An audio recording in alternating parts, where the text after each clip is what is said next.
ವೀಕ್ಷಕರೆಲ್ಲರಿಗೂ ದೈನಿಕ ರಾಶಿ ಫಲ ವಿಶೇಷ ಕಾರ್ಯಕ್ರಮಕ್ಕೆ ಸ್ವಾಗತ.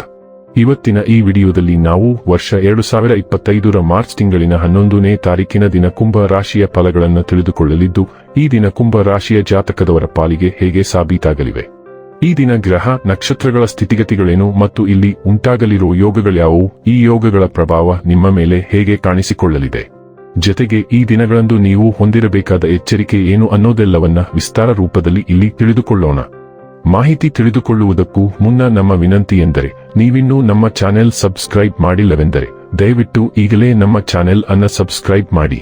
ಹಾಗೆ ನಿರಂತರ ವಿಡಿಯೋ ಅಪ್ಡೇಟ್ಸ್ಗಳಿಗಾಗಿ ಪಕ್ಕದ ಬೆಲ್ ಐಕಾನ್ ಕ್ಲಿಕ್ ಮಾಡಿ. ವಂಶ ಪಾರಂಪರ್ಯ ಜ್ಯೋತಿಷ್ಯರು ನಂಬರ್ 1 ವಶೀಕರಣ ಸ್ಪೆಷಲಿಸ್ಟ್. ವೃತ್ತಿ, ಉದ್ಯೋಗ, ಮದುವೆ, ಹಣಕಾಸಿನ ಸಮಸ್ಯೆ, ವ್ಯಾಪಾರ, ಆರೋಗ್ಯ ಸಮಸ್ಯೆಗಳಿಗೆ ಫೋನಿನ ಮೂಲಕ ಪರಿಹಾರ. ಇಂದೇ ಕರೆ ಮಾಡಿ. ವೀಕ್ಷಕರೇ, ದೈನಿಕ ರಾಶಿ ಫಲಗಳನ್ನು ತಿಳಿದುಕೊಳ್ಳುವುದಕ್ಕೂ ಮುನ್ನ ಈ ದಿನ ಗ್ರಹ ನಕ್ಷತ್ರ ತಿಥಿಗಳ ಮಾಹಿತಿ ಮತ್ತು ಯೋಗಗಳ ಕುರಿತು ನೋಡೋಣ. ಈ ದಿನವು ಮಂಗಳವಾರದ ದಿನವಾಗಿರಲಿದ್ದು, ಫಾಲ್ಗುಣ ಮಾಸದ ಶುಕ್ಲ ಪಕ್ಷದ ದ್ವಾದಶಿಯ ತಿಥಿ ಇರಲಿದೆ. ದ್ವಾದಶಿ ತಿಥಿಯು ಈ ದಿನ ಬೆಳಿಗ್ಗೆಯ 8:13 ಇರಲಿದ್ದೆ. ನಂತರದಲ್ಲಿ ತ್ರಯೋದಶಿ ತಿಥಿ ಪ್ರಾರಂಭವಾಗಲಿದ್ದೆ. ಜೊತೆಗೆ ಈ ದಿನ ರಾತ್ರಿಯ 2:15 ಆಶ್ಲೇಷ ನಕ್ಷತ್ರದ ಗೋಚರವಿರಲಿದ್ದು, ನಂತರದಲ್ಲಿ ಮಖ ನಕ್ಷತ್ರದ ಗೋಚರ ಪ್ರಾರಂಭವಾಗಲಿದ್ದೆ. ಜೊತೆಗೆ ಈ ದಿನ ಮಧ್ಯಾಹ್ನದ 1:18 ಅತಿಗಂಡ ಹೆಸರಿನ ಯೋಗ ಇರಲಿದ್ದು, ನಂತರದಲ್ಲಿ ಸುಕರ್ಮ ಹೆಸರಿನ ಯೋಗ ಪ್ರಾರಂಭವಾಗಲಿದ್ದೆ. ಇನ್ನು ಚಂದ್ರದೇವನು ಈ ದಿನ ರಾತ್ರಿಯ 2:15 ಕರ್ಕರಾಶಿಯಲ್ಲಿ, ನಂತರದಲ್ಲಿ ಸಿಂಹರಾಶಿಯಲ್ಲಿ ಗೋಚರಿಸಲಿದ್ದೆ. ಅದೇ ಸೂರ್ಯದೇವನು ಈ ದಿನ ಕುಂಭರಾಶಿಯಲ್ಲಿ ಗೋಚರಿಸಲಿದ್ದಾನೆ.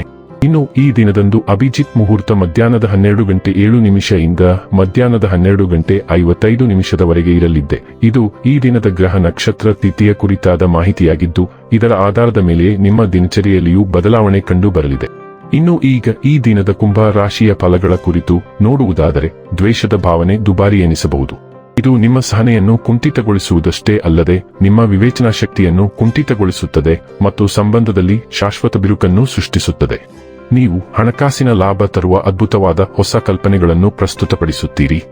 ಇಂದು ನಿಮಗೆ ಗೊತ್ತಿರುವವರ ಮೇಲೆ ನೀವು ಯಾವುದೇ ನಿರ್ಧಾರ ಹೇರಲು ಪ್ರಯತ್ನಿಸಿದಲ್ಲಿ ನೀವು ನಿಮ್ಮದೇ ಹಿತಾಸಕ್ತಿಗೆ ಧಕ್ಕೆ ತರುತ್ತೀರಿ. ಅನುಕೂಲಕರ ಫಲಿತಾಂಶಗಳನ್ನು ಪಡೆಯಲು ಪರಿಸ್ಥಿತಿಯನ್ನು ತಾಳ್ಮೆಯಿಂದ ನಿರ್ವಹಿಸುವುದೊಂದೇ ದಾರಿ.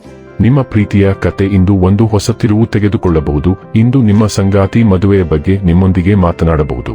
ಅಂತಹ ಪರಿಸ್ಥಿತಿಯಲ್ಲಿ ಯಾವುದೇ ನಿರ್ಧಾರವನ್ನು ತೆಗೆದುಕೊಳ್ಳುವ ಮೊದಲು ನೀವು ಪರಿಗಣಿಸಬೇಕು. ನಿಮ್ಮ ವೃತ್ತಿ ಅವಕಾಶಗಳನ್ನು ಹೆಚ್ಚಿಸಲು ನಿಮ್ಮ ವೃತ್ತಿಪರ ಶಕ್ತಿಯನ್ನು ಬಳಸಿ. ನಿಮ್ಮ ಚಟುವಟಿಕೆಯ ಕ್ಷೇತ್ರದಲ್ಲಿ ನೀವು ಅಪರಿಮಿತ ಯಶಸ್ಸು ಸಾಧಿಸುವ ಸಾಧ್ಯತೆ ಇದೆ.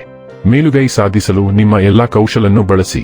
ನಿಮ್ಮ ಮನೆಯಲ್ಲಿ ಚದುರಿದ ವಸ್ತುಗಳನ್ನು ಸುಧಾರಿಸಲು ಇಂದು ನೀವು ಯೋಜಿಸಬಹುದು, ಆದರೆ ಇದಕ್ಕಾಗಿ ನಿಮಗೆ ಖಾಲಿ ಸಮಯ ಸಿಗುವುದಿಲ್ಲ. ನೀವು ಅಪ್ಪುಗೆಯ ಆರೋಗ್ಯದ ಪ್ರಯೋಜನಗಳನ್ನು ತಿಳಿದಿರಬೇಕು. ನಿಮ್ಮ ಸಂಗಾತಿಯ ಬಗ್ಗೆ ಇಂದು ನೀವು ಸಾಕಷ್ಟು ತಿಳಿದುಕೊಳ್ಳಬೇಕು. ಕಳೆದ ಕೆಲವು ದಿನಗಳಿಂದ ನೀವು ತುಂಬಾ ಕಾರ್ಯನಿರತ ವೇಳಾಪಟ್ಟಿಯನ್ನು ಅನುಸರಿಸುತ್ತಿದ್ದೀರಿ ಮತ್ತು ಇದು ಸಂಘಟಿತರಾಗಲು ಸಮಯ. ಇಂದು ತುಲನಾತ್ಮಕವಾಗಿ ನಿರಾಳವಾಗಿರುತ್ತದೆ, ಆದರೆ ನಿಮ್ಮ ವ್ಯವಹಾರಗಳನ್ನು ಸ್ವಲ್ಪ ಕ್ರಮಬದ್ಧಗೊಳಿಸಲು ನೀವು ಈ ಸಮಯವನ್ನು ತೆಗೆದುಕೊಳ್ಳಬೇಕು. ಇಲ್ಲದಿದ್ದರೆ ಮುಂಬರುವ ದಿನಗಳಲ್ಲಿ ವಿಷಯಗಳು ಇನ್ನಷ್ಟು ಅಸ್ತವ್ಯಸ್ತವಾಗುವ ಸಾಧ್ಯತೆ ಇದೆ ಮತ್ತು ವಿಷಯಗಳು ನಿಯಂತ್ರಣ ತಪ್ಪಿದಂತೆ ನೀವು ಆತಂಕಕ್ಕೊಳಗಾಗುವ ಸಾಧ್ಯತೆ ಇದೆ. ಆರೋಗ್ಯ ಮತ್ತು ಸ್ವಾಸ್ಥ್ಯ ಬಗ್ಗೆ ತಿಳಿದುಕೊಳ್ಳೋಣ. ಕಳೆದ ಕೆಲವು ದಿನಗಳಿಂದ ನೀವು ಚೆನ್ನಾಗಿ ನಿದ್ದೆ ಮಾಡುತ್ತಿಲ್ಲ. ನೀವು ಹೀಗೆಯೇ ಮುಂದುವರಿದರೆ ಶೀಘ್ರದಲ್ಲೇ ನೀವು ನಿದ್ರಾಹೀನರಾಗುತ್ತೀರಿ. ಆದ್ದರಿಂದ ಹಾಸಿಗೆಯಿಂದ ಎದ್ದು ನಿಗದಿತ ಸಮಯದಲ್ಲಿ ಮಲಗಲು ಬಿಗಿಯಾದ ವೇಳಾಪಟ್ಟಿಯನ್ನು ಮಾಡಿಕೊಳ್ಳಿ ಮತ್ತು ಅದನ್ನು ಒಂದು ಆಚರಣೆಯಂತೆ ಪಾಲಿಸಿ. ಉತ್ತಮ ಮಾರ್ಗದರ್ಶನಕ್ಕಾಗಿ ನಿಮ್ಮ ಸ್ವಂತ ಅಂತಃಪ್ರಜ್ಞೆಯನ್ನು ಆಲಿಸಿ, ಅದು ಮೇಲೆ ತಿಳಿಸಿದ ಸಂಗತಿಗಳನ್ನು ಸಹ ಸೂಚಿಸುತ್ತದೆ. ಡೈಲಿ ಲವ್ ಮತ್ತು ರಿಲೇಶನ್ಶಿಪ್ ಬಗ್ಗೆ ತಿಳಿದುಕೊಳ್ಳೋಣ. ಇಂದು ನಿಮ್ಮ ಸಂಬಂಧಗಳಲ್ಲಿ ನೀವು ಹೆಚ್ಚು ತಾರ್ಕಿಕ ಮತ್ತು ಪ್ರಶ್ನಿಸುವವರಾಗಿರುತ್ತೀರಿ. ಸರಿಯಾದ ವ್ಯಕ್ತಿಯೊಂದಿಗೆ ತರ್ಕಬದ್ಧವಾಗಿ ವರ್ತಿಸುವುದು ದೊಡ್ಡ ತಿರುವು ನೀಡಬಹುದು ಮತ್ತು ದಿನವು ವಿಫಲವಾಗಬಹುದು. ಇಲ್ಲದಿದ್ದರೆ ಅದು ಅದ್ಭುತವಾಗಿರುತ್ತಿತ್ತು. ನಿಮ್ಮೊಳಗಿನ ಮತ್ತು ನಿಮ್ಮ ಸಂಗಾತಿಯಲ್ಲಿರುವ ಇಂದ್ರಿಯತೆಯನ್ನು ಅನ್ವೇಷಿಸಿ. ವೃತ್ತಿ ಮತ್ತು ಹಣ ಬಗ್ಗೆ ತಿಳಿದುಕೊಳ್ಳೋಣ. ನಿಮ್ಮ ಕೆಲಸದ ಸ್ಥಳದಲ್ಲಿ ನೀವು ಸಾಕಷ್ಟು ಮಾತನಾಡುವ ಮತ್ತು ಮನವೊಲಿಸುವವರಾಗಿರುತ್ತೀರಿ.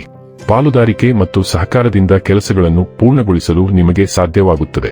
ಒಂದು ಪ್ರಮುಖ ಯೋಜನೆಯನ್ನು ಪೂರ್ಣಗೊಳಿಸಲು ನೀವು ಇತರರನ್ನು ಒಟ್ಟಾಗಿ ಕೆಲಸ ಮಾಡಲು ಪ್ರೇರೇಪಿಸುತ್ತೀರಿ ಮತ್ತು ಸಂಘಟಿಸುತ್ತೀರಿ.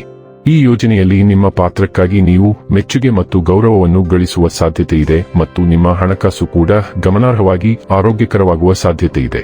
ಇನ್ನು ಕೊನೆಯದಾಗಿ ಈ ದಿನ ಮಾಡಿಕೊಳ್ಳಬೇಕಾದ ಉಪಾಯಗಳ ಕುರಿತು ನೋಡುವುದಾದರೆ, ಹುಣಸೆ ಮರಕ್ಕೆ ನಿಯಮಿತವಾಗಿ ನೀರು ಹಾಕುವುದರಿಂದ ಆರೋಗ್ಯ ಅದ್ಭುತವಾಗಿರುತ್ತದೆ. ವೀಕ್ಷಕರೇ, ಇದಾಗಿತ್ತು ಕುಂಭ ರಾಶಿಯ ಜಾತಕದವರ ದೈನಿಕ ರಾಶಿ ಫಲದ ಮಾಹಿತಿ. ಮಾಹಿತಿ ಇಷ್ಟವಾದರೆ ವಿಡಿಯೋವನ್ನು ಲೈಕ್ ಮತ್ತು ಶೇರ್ ಮಾಡಿ. ಹಾಗೆ ಚಾನೆಲ್ ಸಬ್ಸ್ಕ್ರೈಬ್ ಮಾಡುವುದರ ಜೊತೆಗೆ ನಿರಂತರ ವಿಡಿಯೋ ಅಪ್ಡೇಟ್ಸ್ಗಳಿಗಾಗಿ ಪಕ್ಕದ ಬೆಲ್ ಐಕಾನ್ ಕ್ಲಿಕ್ ಮಾಡಿ.